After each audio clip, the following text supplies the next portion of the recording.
everyone, how are you, my sweet viewers? I hope you all are in good spirit. Welcome back to your YouTube channel Explore English with C. And you are, I must say, you are enjoying watching my videos, learning new things. So we were on tenses, and in previous video we have covered present and past tense. Today we are going to start future tense. So let's get started. Are you ready? Okay. Future tense. क्या होता है future tense? Means talk about future. It talks about the events that will happen in coming time. जो कल होने वाला है, ठीक है। और कल क्या होने वाला है वो किसी को नहीं पता, बट वी प्रिडिक्ट फ्यूचर। हम प्रिडिक्ट करते हैं कि कल ऐसा होगा, हम प्लान करते हैं कि हम 1 मंथ तक दिल्ली जाएंगे, या हम 1 मंथ में कुछ भी काम करने वाले हैं, कुछ भी है, तो उसके लिए हम फ्यूचर टेंस का यूज करते हैं। For example, I will talk to you later, मैं आपसे बाद में बात करूंगी। फॉर एग्जाम्पल, आप मुझसे पूछो वॉइस की वीडियोस कब बनाओगे ma'am, I make the videos of voice letter. Okay, तो जो भी फ्यूचर के इवेंट्स हैं, फ्यूचर थिंग्स हैं जो हम प्लान करते हैं, उनके बारे में बात करते हैं, उसके लिए हमें फ्यूचर की टेंस की नीड है। जैसे प्रेजेंट और पास्ट में 4 काइंड्स थे, वैसे ही फ्यूचर में है। सिंपल फ्यूचर, इसको हम फ्यूचर इंडेफिनिट भी कहते हैं, future continuous tense, future perfect tense and future perfect continuous. So what is simple future and future indefinite? It's very simple. We talk about future action to predict a future event. For example, the man will come tomorrow. For example, past में जैसे हम yesterday का use करते थे simple past में, यहाँ पे हम tomorrow का यूज करते हैं। जहाँ पे tomorrow हो जाता है वहाँ हम simple future tense का यूज करते हैं। अब what is the structure of future tense? Subject plus will shall plus first form of verb plus ing, ठीक है, plus object. Object is understood. I will meet my friends tomorrow. तो जो कल की बात करते हैं हम, फ्यूचर की बात करते हैं, अपकमिंग टाइम की बात करते हैं, वहाँ हम यूज करते हैं सिंपल फ्यूचर टेंस। एक और इसका इंपॉर्टेंट यूज है टू एक्सप्रेस विलिंगनेस, और नेगेटिव में to express unwillingness, both. For example, he will write a letter to you, this is the person's willingness. Willingness के लिए हमने यहाँ यूज किया विल, पर अगर इसी को ही हम unwilling, I will not write a letter to you, so ये क्या है, अनविलिंगनेस है कि मैं तुम्हें खत नहीं लिखूंगा। So this is the unwillingness. So unwillingness को हम नेगेटिव में यूज करते हैं, and we use willingness in positive. And always remind that with will shall we always use first form of verb. Will shall work as a helping verb here.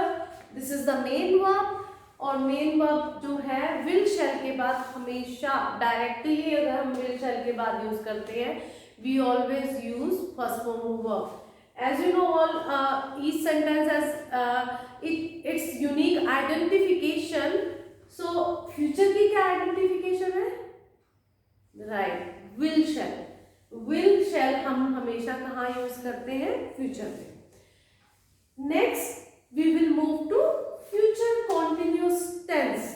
इसका मतलब होता है कि future continuous tense, कि future में एक काम continuity में चल रहा होगा, ठीक है, एक फ्यूचर हम प्रिडिक्ट करते हैं। For example, she will be helping me with the work, कि वो मुझे इस काम में हेल्प कर रही होगी। इसका मतलब कंप्लीशन ऑफ एक्शन में एक फ्यूचर टाइम तक वो काम हो रहा होगा। What is the structure of it? Subject plus will shall plus be plus first form of verb plus ING plus object. To express some action in future, to express the idea, to actions happening at the same time. अब इसका use क्या है कि कई बार जो दो काम है, दो एक ही सेंटेंस में होते हैं, तो वो आइडिया एक्सप्रेस करने के लिए। For example, I am sleeping while she will be making dinner, मैं सो रही हूँ और जबकि वो डिनर बना रही होगी। This is the future prediction.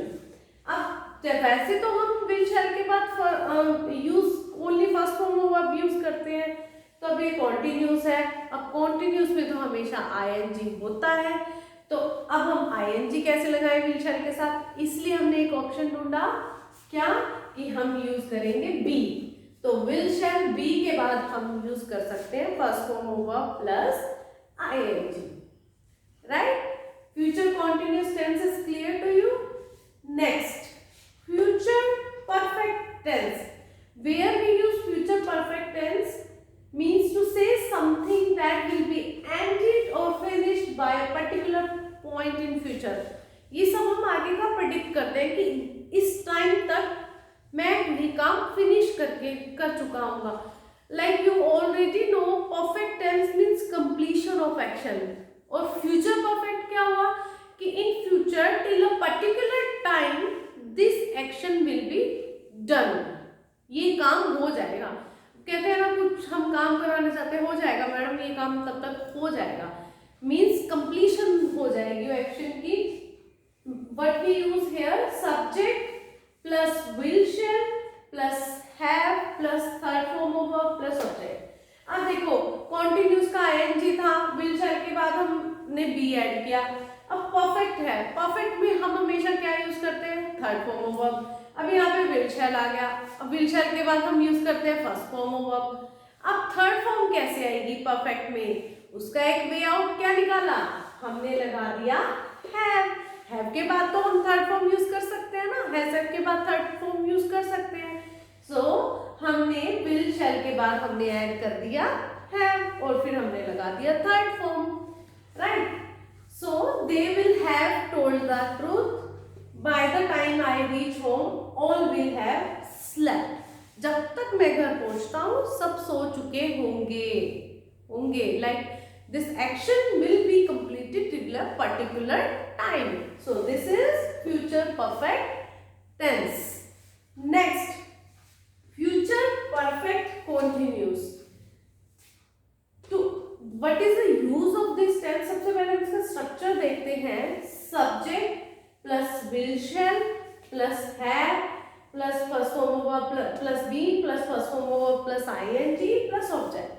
अब now you have you notice one thing here, perfect continuous में वही परफेक्ट का हैव भी होना चाहिए, कॉन्टिन्यूस का आईएनजी भी होना चाहिए, फ्यूचर है तो विल शैल भी होना चाहिए। फ्यूचर है विल शैल तो हो गई, विल शैल के बिना कोई फ्यूचर नहीं है, ठीक है। कहते हैं ना बेटा पढ़ाई के बिना कोई फ्यूचर नहीं है, तो विल शैल के बिना कोई फ्यूचर टेंस नहीं है। We always use will shall. तो अब तीनों चीजें हमने यूज करनी है। अब इनको कनेक्ट कैसे करेंगे, हमने एक वर्ड उठा लिया बीन। देखो फ्यूचर का हमने ले लिया विल शैल, परफेक्ट का ले लिया हैव, कॉन्टिन्यूस का फर्स्ट फॉर्म प्लस आईएनजी। अब इनका कनेक्शन कहाँ से हो गया, बीन से हमने इनको ज्वाइन कर दिया। इट इज सिंपल, आपको बिल्कुल क्रैम नहीं करना इन रूल्स को। Whenever you this continuity में इनको करोगे अब आपको easily समझ आ जाएगा और आपको recognition भी हो जाएगी when you understand this। What is the use of it? To emphasize how long something will have been going on a particular time in future। For example, on Monday I will have been working in this factory for 10 years। तो Monday को इस factory में काम करते करते 10 साल हो जाएंगे। मतलब ये हमें हाउ लॉन्ग समथिंग, हमें एक टाइम बताता है कि फ्यूचर में इस टाइम पीरियड तक कोई काम को करते हुए कितना टाइम हो जाएगा, ठीक है। Another example we are taking, I will have been living in this house since 2010। तो मैं इस घर में मुझे रहते हुए मैं इस घर में 2010 से रह रहा हूँगा। वो काम यहाँ पे कंप्लीट नहीं होगा, वो काम चल रहा होगा और ये हमें इससे कंप्लीशन का टाइम पीरियड पता चलेगा कितने टाइम से क्या चीज हो रही है, राइट। तो future is very simple sentence. I hope अब इन वीडियोस को देखने के बाद आपको सभी टेंसेस बहुत सिंपल लगेंगे। This is not a phobia, or easily you can easily understand and do get full marks in your exam. Once मैं आपको फिर से बता देती हूँ, सिंपल फ्यूचर में हम विल शैल यूज करते हैं plus past form of verb, और ये हमें एक फ्यूचर इवेंट के लिए हम इसको यूज करते हैं. कॉन्टिन्यूअस टेंस सब्जेक्ट, इसमें क्या यूज करते हैं कि एक पर्टिकुलर टाइम तक कुछ एक्शन समटाइम्स साइमल्टेनियसली हो रहे हैं. तो I am sleeping while she will be making dinner, I will be working at the time. Another example of future perfect tense, to say something, to denote something that till a particular time in future this action, this work will be finished. Completion of action एक particular time तक future में हो जाएगा. So by the time I reach home, all will have slept. Future perfect continuous में क्या होगा, हमें एक टाइम पीरियड का पता चलता है कि कितने काम से, how long something has been, कुछ चीज चल रही है, something will have been going on a particular time. Particular time पर future में क्या चीज हो रही होगी. So on Monday I will have been working in this factory for 10 years. Right? I hope आपको अच्छे से समझ आ गया future tense. So don't forget to like my video or subscribe my channel and share it as well. Thanks for watching. Bye. We will meet in next video. Have a blissful day. Bye.